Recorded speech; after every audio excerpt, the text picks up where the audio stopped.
Within us, within every human being, there is a hierarchy of forces.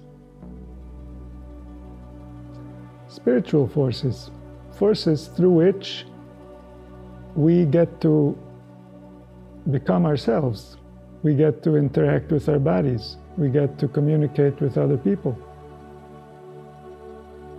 In order to manifest the reality from the world of thought,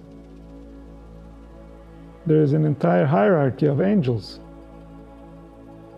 There's a hierarchy of forces that instruct other forces, and then all this comes down until the final level where it gets produced by the physical reality.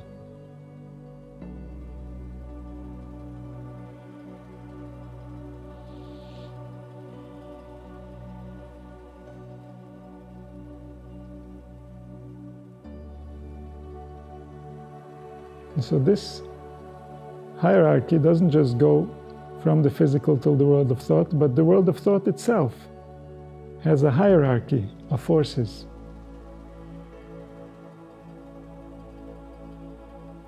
And according to the will that gets invested in each force, accordingly he sends forth the signals to the forces below him, and until it gets to the final manifestation, which is a thought.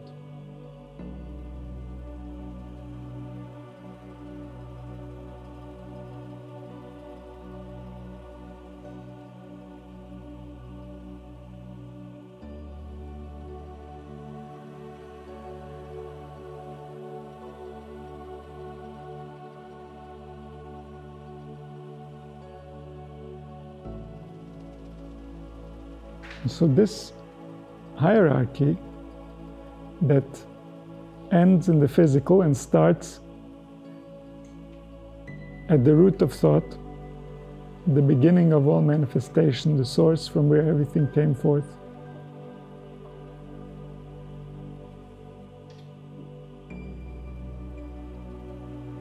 The area that we have access to, that's closest to the source within this hierarchy, is the area of belief, emunah. Emunah are very specific types of thoughts. They are thoughts that are at the top of the hierarchy of other thoughts. They are not just thoughts that are being thought for now, they are thoughts that are going to instruct future thoughts.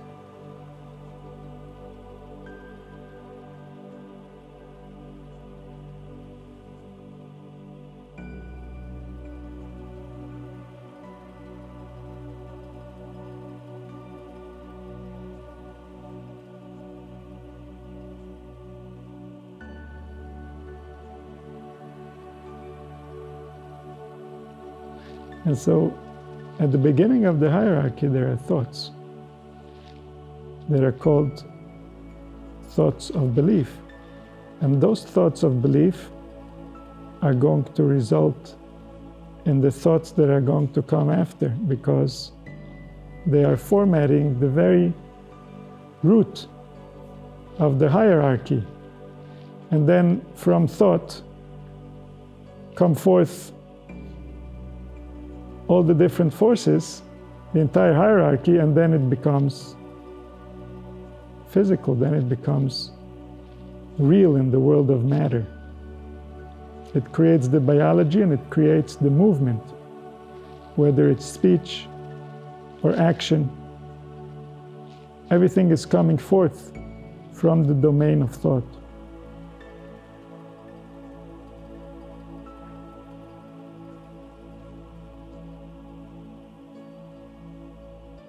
And so belief is at the root of what is going to take place within the organism. Belief is in charge of what thoughts might arise and what thoughts will never enter.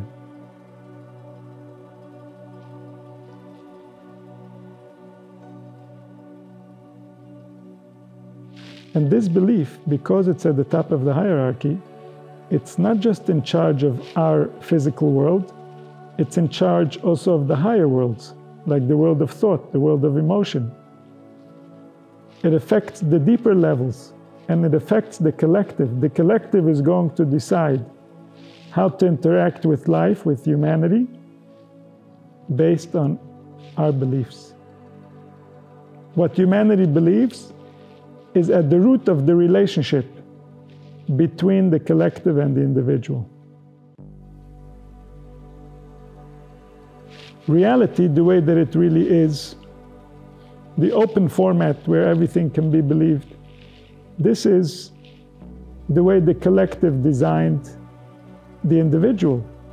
But what does the individual experience from the collective? It depends on the beliefs. The beliefs are going to create the biology that is going to experience the collective.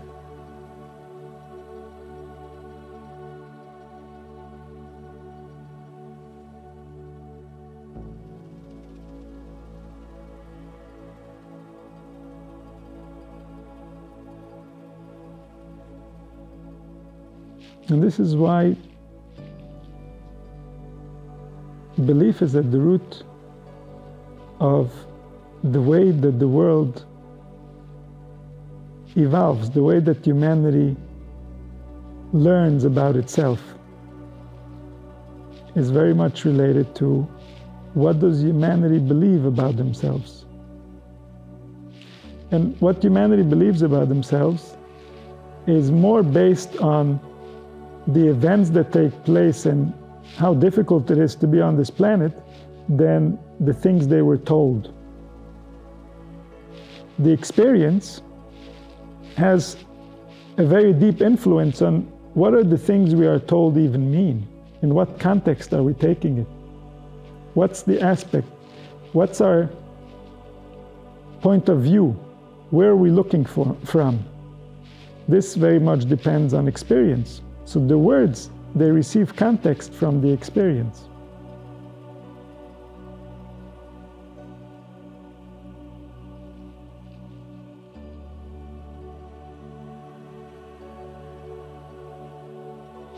And then beliefs get formed. And beliefs in the world of the intellect are simply assumptions. But beliefs in the world of real wisdom, in the world of the way that biology actually works and how thoughts get created, beliefs are instructions to the universe.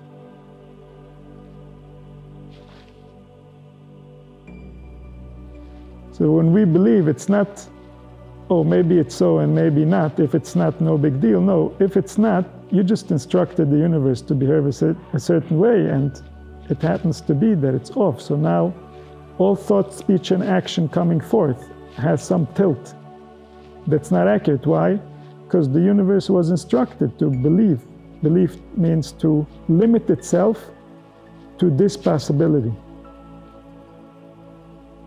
All possibilities were open to the universe, and once we believe, then we say, everything that's not this, don't show me.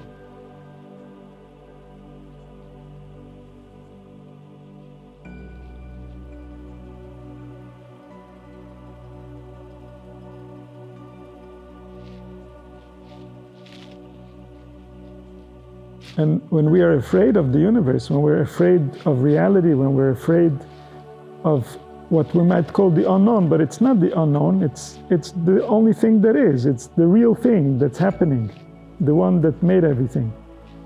If we hide ourselves from that, then we really don't know.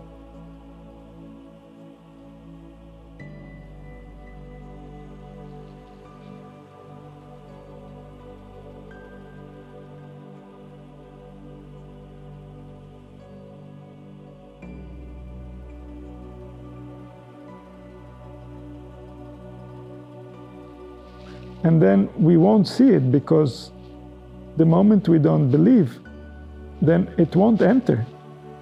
We don't allow it to enter.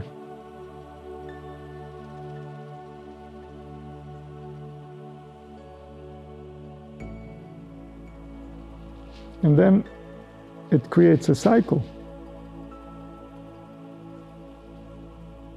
where we seem to be in conflict with the universe, but you can't be in conflict with the universe. We're in conflict with our own beliefs. We're in conflict with our beliefs about the universe. We're not in conflict with the universe.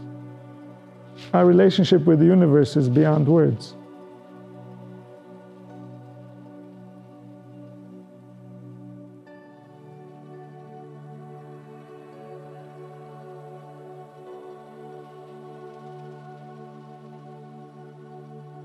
And so we're experiencing reality, but it's not reality. It's some alternate version of what reality might have been had our beliefs been accurate. But since they're not, the experience is not reality. It's some form of an indication, but it's not reality. It's simply the result of instructing the universe with such beliefs. Then the biology feels a certain way.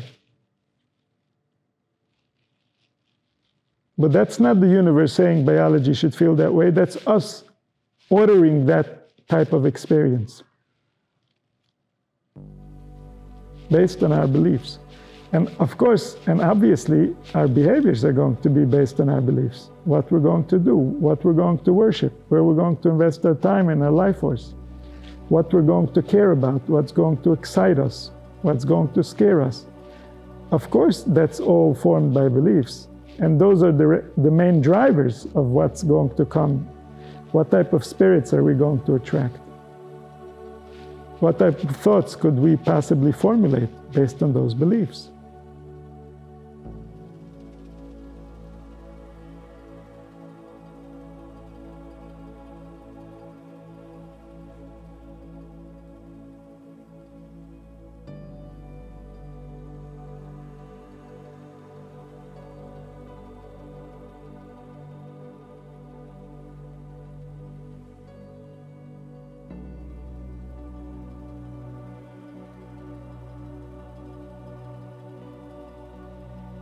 And so if we are wise, everything we do, everything we say, is in order to somehow influence our beliefs. Because if we can influence our beliefs, then from there we will get everything. This is the top of the hierarchy. This is what decides everything. Everything that will come forth better. So instead of looking to invest energy in order to act in the world of action, and if our beliefs are wrong, we're not going to attain anyways what we're trying to attain. We work on the world of beliefs, and our actions and our speech are there in order to support our beliefs. This is the only reasonable way of interacting with reality. What's reality? That the beliefs are the ones that are going to decide everything.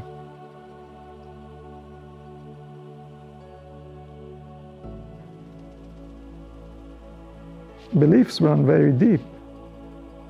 We might say things with our mouth, but our heart and our kidneys might be very distant from what's happening in our mouth. And that doesn't mean we believe. So belief means that our body expects that from reality, and therefore it's already creating the biology necessary for it. This is the proof of belief, is that the body is already going there. Like if a person believes he's about to eat, his mouth is preparing, it's getting more wet because he's about to eat. And so this means his body believes. The organs have confirmed.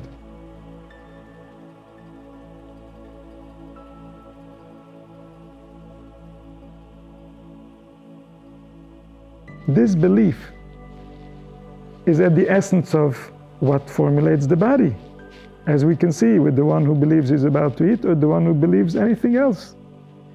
And then the body prepares. This belief is at the root of the world of thought, and the world of thought is at the root of all manifestation of speech and action.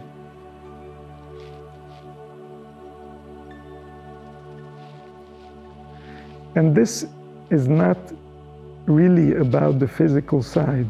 Unfortunately, humanity is concerned with the physical side, and that's where their beliefs are directed.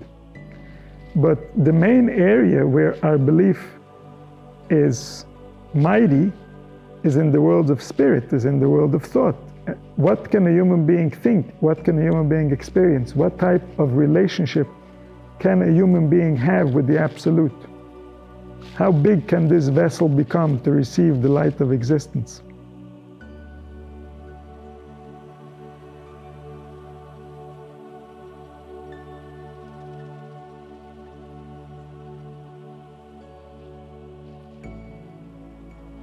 Those beliefs, those were the treasured beliefs. Those were the beliefs that were the secrets that were given over to the wise after they were tested.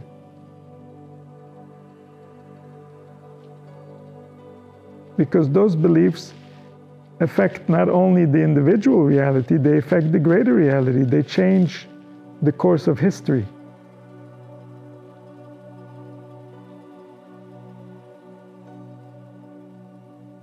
They allow the divine power that wants to liberate humanity as fast as possible in every single second.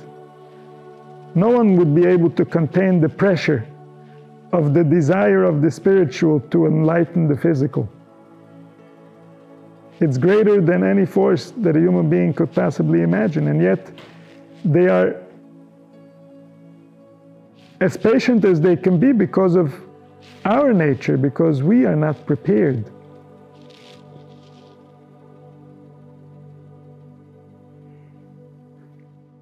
We're not prepared to contain the magnitude of what's already taking place.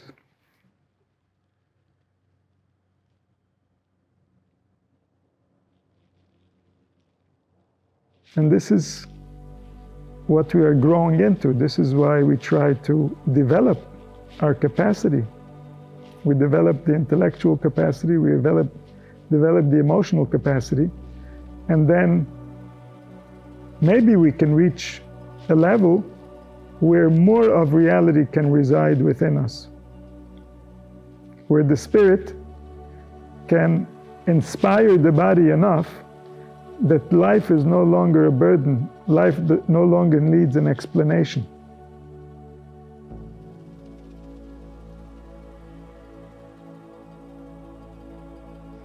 And then the energy that lives for the first time.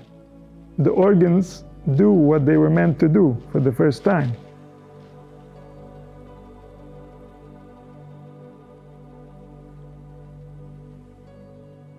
This is all based on belief.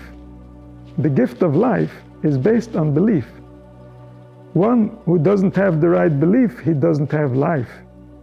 Because only the belief that's right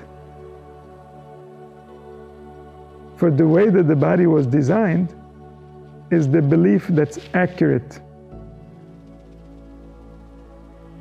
to the desire that created man.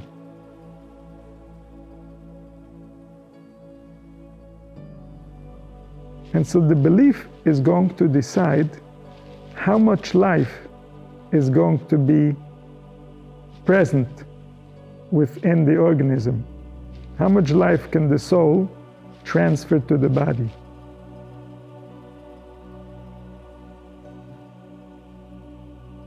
Events are going to happen. They're all going to have an impact. But at the root of that impact is the belief that's going to result in the thought, that's going to result in the feeling, that's going to result in the action, in the speech, in all the biological movements.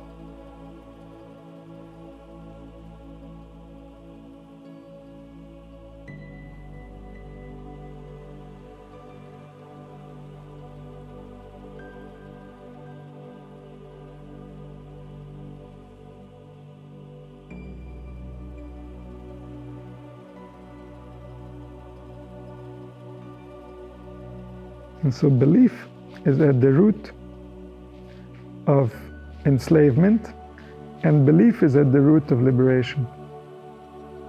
Belief is at the root of exile, and belief is at the root of redemption.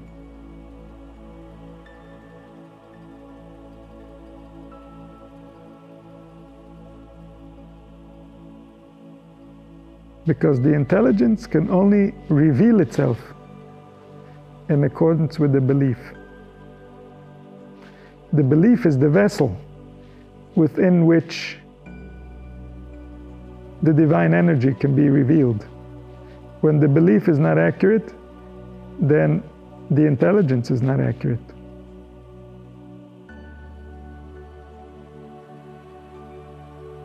When the intelligence is not accurate, there is enslavement.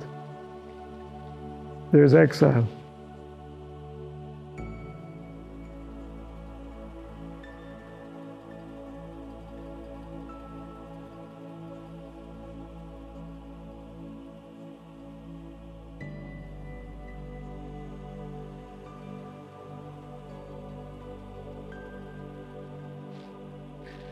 This is at the root of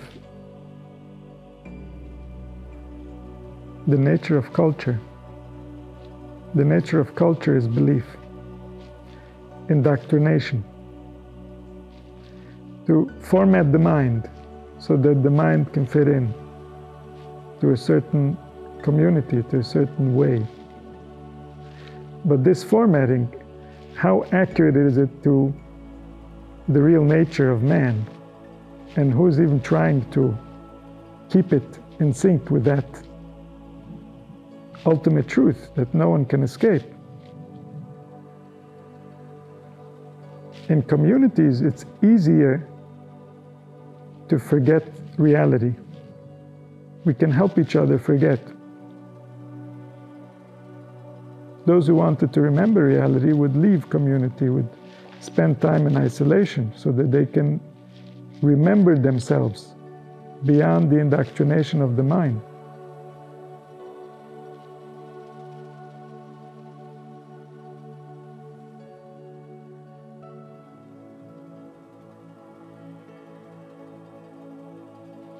And so this is to heal the beliefs that were placed on the mind, that were limiting the spirit from expressing itself.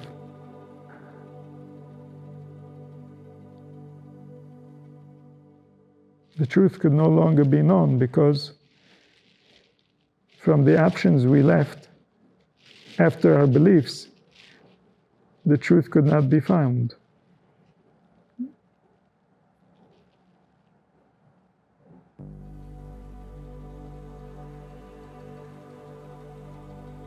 To find the truth, we have to come back to a place that is before any limitations. This can take many years to recover in the nervous system, that we should gain access to such a place that is before.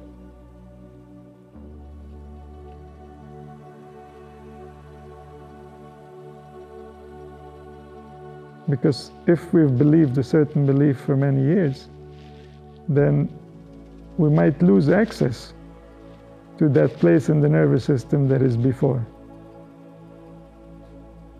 This belief might become a condition.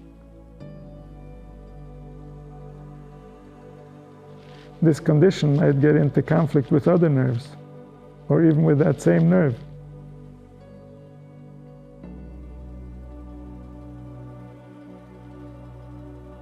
The belief itself might be so toxic that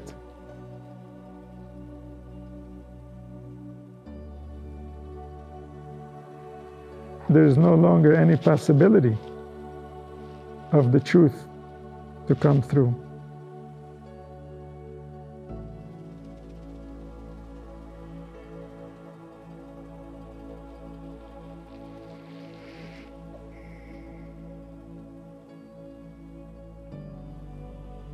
And these beliefs, they reside in the imagination. It's the imagination trying to understand reality that forms these beliefs. It's trying to draw something that's way too abstract for it to know how to draw. And so it jumps to conclusions and creates beliefs.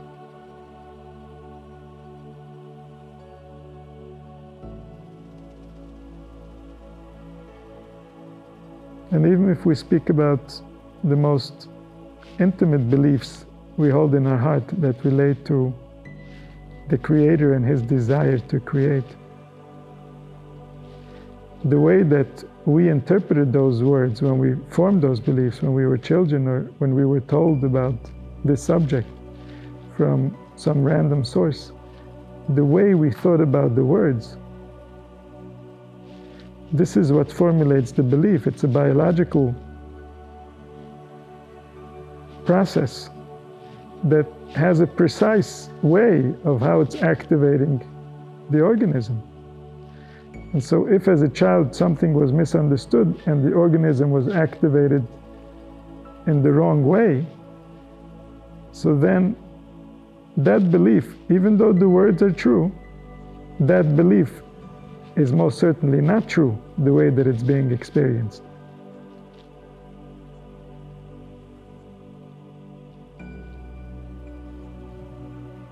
And that belief is at the root of every manifestation that's coming forth. This is why the inner child is so meaningful. It's because that's when we formulated the beliefs about life, about ourselves, about the Creator.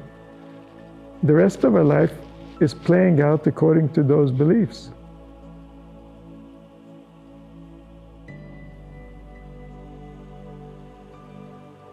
And so the belief is at the root of the hierarchy, and that's why it's at the root of a nation. It's at the root of where the body connects the soul. If the soul has expressed itself in these beliefs, then life is coming in to the body. If the beliefs were somehow manipulated or something inaccurate has caused the biology not to be in tune with reality, then the soul cannot express itself fully. The soul doesn't have access.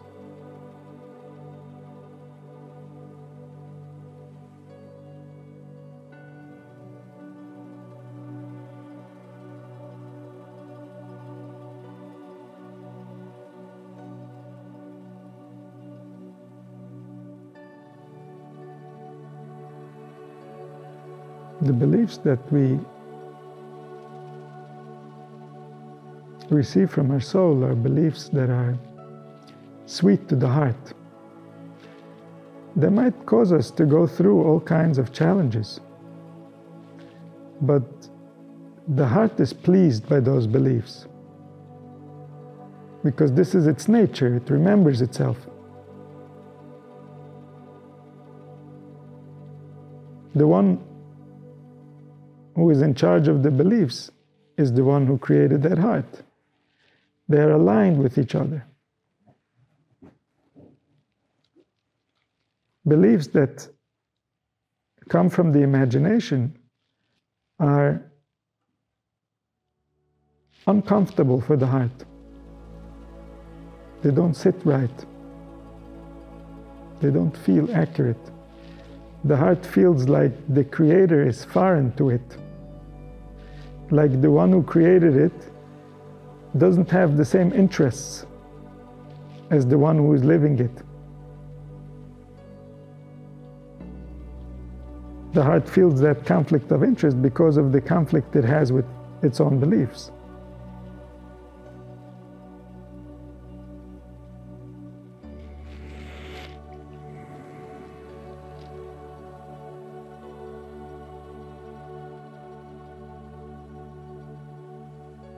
And so to return to the real beliefs, to the accurate beliefs, it's not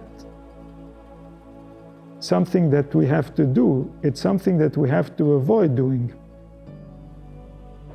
We have to avoid leaving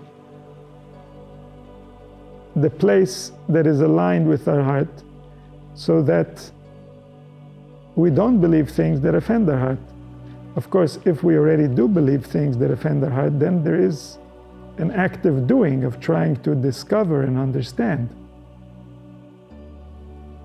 But the essence of the movement is to cease and desist from creating beliefs that are not accurate and that offend the heart.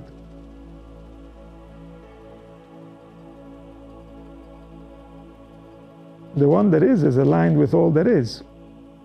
The one that we make up is not necessarily aligned with anything, and then we shouldn't make him up.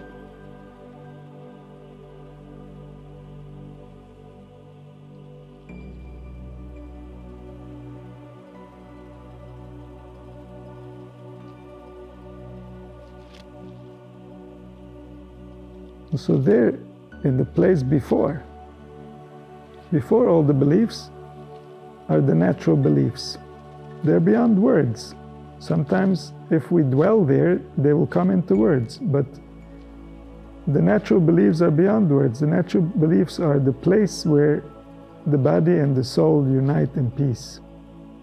Before anyone is activating anything to do, or to say, or to think, before there's any activation, there's a dwelling. In the place of that dwelling reside all the accurate and real beliefs. And that is why, when the mind believes something contrary to those beliefs, this will be felt, this will be experienced by the heart, by the organs, because they know what should be, and when it's not, it contradicts what should be. And it affects the entire organism.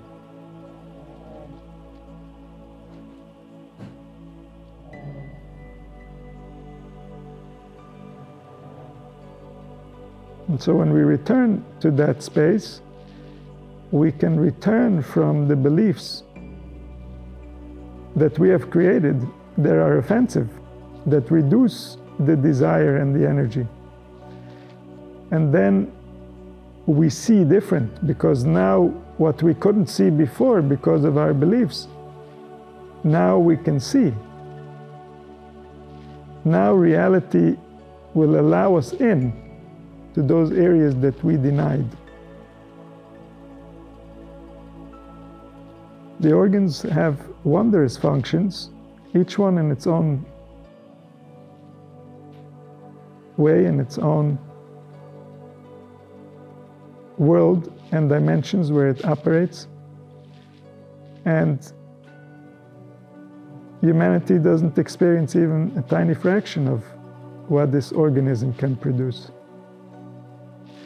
And even the tiny fraction is not anywhere close to the pleasant side of what it can produce.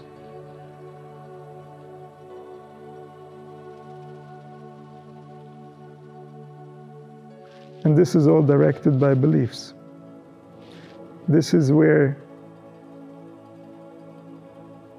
we have deteriorated in our capacity, and therefore we are in exile. And this is where we're going to rediscover our power and find redemption.